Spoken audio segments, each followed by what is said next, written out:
Today, I'm going to explain a horror, thriller movie called The Mist. Spoilers ahead. Watch out and take care. In Bridgeton, Maine, the artist David, his wife Stephanie and their 8-year-old son Billy take shelter from a huge thunderstorm, which results in a lot of property damage the next morning. Surveying around their property, Billy discovers damage that has been done to their boathouse by their neighbor Brent's tree. While inspecting the boathouse, the family discovers a mysterious mist hovering over the lake in front of them, which seems to be coming from the mountain across, yet they didn't give it too much of a thought and continued on. David goes to talk to his neighbor about trading insurance information to cover for the repairs on the boathouse. In that talk he discovers that Brent's car got crushed by another tree during the thunderstorm and as a favor drives Brent to the town with his son in the backseat. On their way into town, they drive by a few suspicious military vehicles going the opposite way of them. After the devastating storm last night, a lot of people went to the supermarket to buy groceries. Amongst them are David, his son and Brent. Suddenly the sound of sirens can be heard, as military vehicles and police cars rush by the store. An elderly man by the name of Dan Miller comes running into the store with a bloody nose, shouting that there is something in the mist and it took a young man. People thought him to be crazy. Now slowly, but steadily, a mist starts surrounding the store and a sudden earthquake appears, putting all the people in a panic. They are reluctant to leave the store after what just happened, but one woman goes on about having to see her daughters. She left them alone, letting the older one, who is 8 years old, babysit the younger one. She is worried about them, since the older one sometimes forgets to check on her sister. Since no one would accept to accompany her, she decides to leave alone and go into the mist, where she was not seen again. Groups of people started forming, which would talk about good old times, in an effort to calm down. In search of blankets for his son, David was told to look for them in the logging dock by the store manager Ollie Weeks. Once he enters the dock through the back door, he discovers a malfunctioning emergency generator creating a lot of smoke and decides to turn it off. In the silent darkness, David suddenly hears a weird noise coming from behind the garage door, as if something were pushing against it. When he goes back inside to tell a group of local men about the noise, they didn't believe him, but rather decided on opening the door in order to fix the generator. He started arguing with the locals, saying that it is not safe out there. That upset one of the guys who accused David of looking down on them and believing they are stupid. Against David's advice, the bagger boy Norm, trying to prove his bravery, opens the garage door, but is immediately met by a tentacled creature that grabs him by his leg. David and Ollie try to pull him out of the monster's grip, but fail to do so, resulting in the boy's death. The others barely manage to drive off the creature and cut off one of its tentacles with an axe before closing the door. While discussing whether or not they should tell the truth to everyone else in the store, they realize that it is not as safe inside as they think. Even after telling the customers about what had just happened in the logging dock, they still wouldn't believe and just laughed it all off, as if it were a bad joke. Their opinions changed, however, after showing them proof in the form of the tentacle they managed to cut off. After the store owner confirmed the existence of a threat, David and Ollie directed the customers to barricade the storefront windows. Mrs. Carmody, a religious fanatic, begins preaching about an impending Armageddon and how this is Judgment Day, brought upon them by God, which scares the children in the store. Annoyed by her arrogance, Amanda Dunfree, a teacher, steps up and slaps Mrs. Carmody to stop her from talking further nonsense. In disbelief of the existence of any monsters, a group of skeptics, led by Brent Norton, decide to leave the store in hopes of seeking rescue outside. David tries to talk some sense into Brent, which ends up making his neighbor even angrier. Hoping to be able to obtain some weapons, one of the town locals volunteers to go out and try to retrieve a shotgun from Ambrose's truck. In order to find out how far he will manage to go, they decide to tie a rope around his waist. As the group walks into the mist, the rope starts to be pulled rapidly for some moments, before it stops completely. With silence and fear filling the room, David starts pulling the rope back inch by inch, already expecting the worst. At one moment, blood started appearing on the other side of the rope, revealing at its very end merely the lower part of the biker's body. The whole store gasped in awe, shielding the children's eyes from the horror they've just witnessed. Now that the people have seen proof, they start taking the threat seriously. In preparations for the night, some people put up lights all over the store, believing that the lights might scare the beasts away.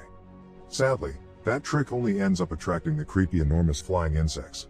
Slamming against the glass enough times, they manage to break the glass and swarm the store.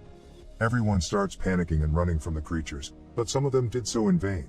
One of the wasp-like creatures flew directly into the store clerk Sally, stinging her in her neck. In the ensuing panic, 2 people are killed by the insects and another is burned to death in an attempt to incinerate the creatures.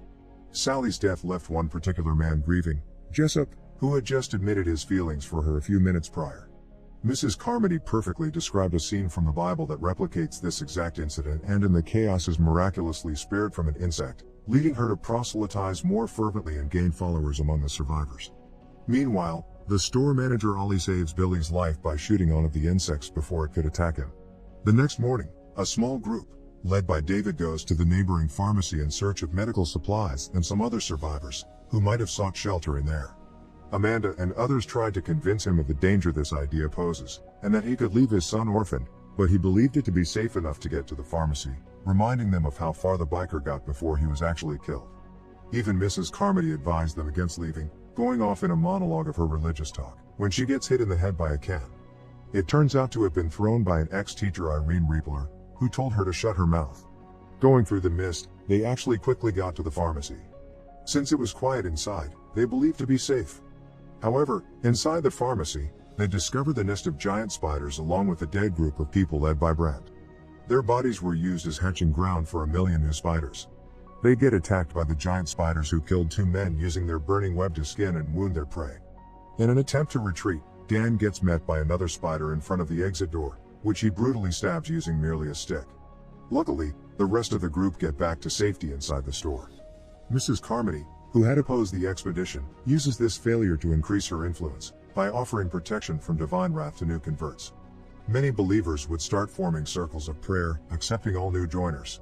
David recalls the unusual last words of the deceased soldier in the pharmacy, which were "I'm sorry," which leads him to believe that the military has something to do with this catastrophe. In search of the other soldiers that were locked up in the store with them, they find out that 2 of them had committed suicide, probably out of the guilt they felt. When confronted, the third soldier, Jessup, reveals that a government project to discover other dimensions was underway at the base, and that scientists may have opened a doorway into a dimension containing the creatures invading the town.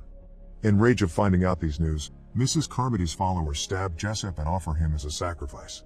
They expel him from the supermarket, where he is immediately devoured by a giant praying mantis-like creature. After experiencing such traumatic scenes, David's son Billy asks his father to promise him not to let the monsters take him. The next morning, David and his group, which consists of Amanda, his son Billy, Ollie, Bud, Irene Riepler, and Dan Miller, prepare to leave the store to seek refuge from the crazy coven that has formed in the store. While everyone was still asleep, they try to go for the front door, but are met there by Mrs. Carmody. She claims to be God's vessel and preaches about God requiring a blood sacrifice to be pleased, portraying him as a monster. She demands that Billy be delivered as the next sacrifice. In the ruckus, David was ready to fight her in order to protect his son. However, Ollie guns her down first, in her rage of insanity. He goes on to threatening her traumatized followers into standing down, thus allowing the group to escape. Despite his best efforts, he and 2 others get devoured by the creatures, while trying to get to David's van. Luckily, at least Bud manages to run back inside the store. Only David, Billy, Amanda, Dan and Irene manage to reach David's car in the end. In an effort to grab Amanda's pistol from the car hood, David barely escapes a monster's attack, but manages to get the pistol, which he believed to be of use. They drive off towards David's house through the mist, where he finds his wife Stephanie already dead and hanging from webs. Devastated by what he has seen, he decides to drive them all away from the town. Along the way, they pass by several abandoned cars on the highway and come across a colossal 6-legged beast. After driving for hours, they inevitably run out of gas. With no means of escaping the mist and terrifying noises approaching their car, David pulls out Amanda's pistol, suggesting with the look on his face that they should kill themselves, rather than die a horrible death. As he counts the bullets left, he realizes they are 1 bullet short. He decides to spare everyone else the pain and be the one to stay alive and kill them. Right before shooting his son first, Billy wakes up with a pistol to his head and a shot is fired. His wish to not be taken by the monsters had been fulfilled, for better or for worse. David proceeds to shoot the other 3 survivors with the remaining bullets before leaving the car, screaming in pain to be taken by the creatures. While waiting there, all of a sudden, the mist starts to dissipate, revealing the vanguard of a U.S. Army armored column that is in the process of exterminating the creatures and restoring order. On one of the trucks, he sees the store people who were rescued after they had left, including the woman who had left to see her children. In that moment, David realizes that he killed his son and the other survivors for nothing and continues screaming in agony.